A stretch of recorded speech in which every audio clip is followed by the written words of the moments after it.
பாகிஸ்தானுக்கு ஆப்பு வச்சிருக்கு இந்தியா. பாகிஸ்தான் அணிக்கு எதிரான போட்டியில 6 ரன்கள் வித்தியாசத்துல இந்திய அணி வெற்றி பெற்றிருக்கு. T20 உலக கோப்பை தொடர்ல பாகிஸ்தான் அணியை எதிர்த்து இந்திய அணி களமிறங்கி இருந்தது. இந்த போட்டியில டாஸ் வின் பண்ண பாகிஸ்தான் அணியோட கேப்டன் பாபர் அசாம் பவுலிங்க தெரிவு செய்திருந்தாரு. இதுக்கப்புறமா களமிறங்கிய இந்திய அணி 10 ஓவர்கள்ல 3 விக்கெட்டுகள் இழப்பிற்கு 81 ரன்கள் சேர்த்திருந்தது. அதுக்கப்புறமா கண்மூடி திறக்கிறதுக்குள்ளேயே 19 ஓவர்கள்ல 119 ரன்கள் மட்டுமே எடுத்து ஆல் அவுட் ஆகியிருந்தது. அதிகபட்சமா இந்திய அணியோட ரிஷப் பாண்ட் மட்டுமே 31 பந்துகள்ல 42 ரன்கள் எடுத்திருந்தாரு. பாகிஸ்தான் அணி தரப்புல நஷீம் ஷா 3 விக்கெட்டுகளையும், ஹாரிஸ் ராஃப் மற்றும் முகமது அமீர் இருவரும் தலா 2 விக்கெட்டுகளையும் வீழ்த்தியிருந்தாங்க. இதுக்கப்புறமா 120 ரன்கள் என்ற இலக்க நோக்கி எளிதாக இறங்கிய பாகிஸ்தான் அணி முதல்ல பாபர் அசாம் ரிஸ்வான் கூட்டணி தொடக்கம் கொடுத்திருந்தது. முதல் விக்கெட்டுக்கு 26 ரன்கள் சேர்த்திருந்த நிலையில சூரியகுமார் ஜாதவோட அபாரமான கேட்ச் காரணமாக பாபர் அசாம் 13 ரன்கள்ல ஆட்டமிழந்து வெளியேறியிருந்தாரு.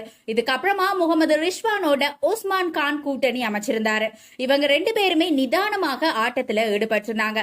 விக்கெட்டுகளை பறி கொடுத்துட கூடாது அப்படின்றதுக்காக ரொம்பவே கவனமா விளையாடி இருந்தாங்க. இதனால பாகிஸ்தான் அணி 10 ஓவர்கள்ல 57 ரன்களை சேர்த்திருந்தது.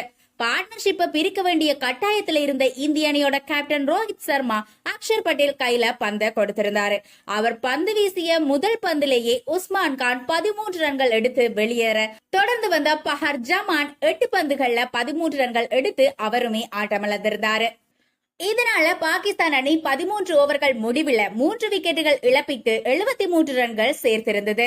தொடர்ந்து பும்ரா வீசிய பந்துல ரிஸ்வானோட ஸ்டம்புகள் சிதற ரிஸ்வான் போல்ட் ஆகி வெளியேறியிருந்தாரு.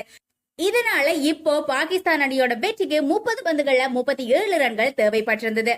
அதுக்கப்புறமா அக்ஷர் பட்டேல் வீசிய 16வது ஓவர்ல 2 ரன்கள் மட்டுமே பாகிஸ்தான் அணி வீரர்களால சேர்க்க முடிஞ்சது. இதனால அணி வீரர்கள் பதற்றத்தோட இருந்தாங்க. இதுக்கு அடுத்ததா அடுத்த ஓவர் வீசிய ஹார்திக் பாண்டியா ஷதாப் கான 4 ரன்கள்ல வெளியேற்றிருந்தாரு. இந்த நிலையில பாகிஸ்தானோட வெற்றிக்கு கடைசி 3 ஓவர்கள்ல 30 ரன்கள் தேவைப்பட்டிருந்தது.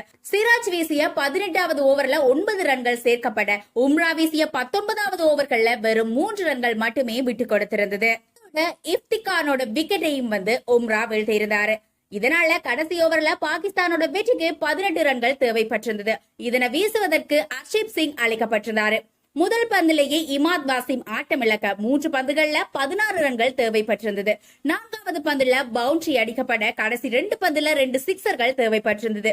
5வது பந்துல பவுண்டரி அடிக்கப்பட, கடைசி பந்துல 1 ரன் மட்டுமே அடிக்கப்பட்டிருந்தது. இதன் மூலமாக இந்திய அணி 6 ரன்கள் வித்தியாசத்துல அபார வெற்றியை பெற்றிருந்தது. இதே போல சுட சுட T20 வேர்ல்ட் கப் நியூஸ் தெரிஞ்சுக்கணும் அப்படின்னா மறக்காம சேனலை சப்ஸ்கிரைப் பண்ணி சப்போர்ட் பண்ணுங்க.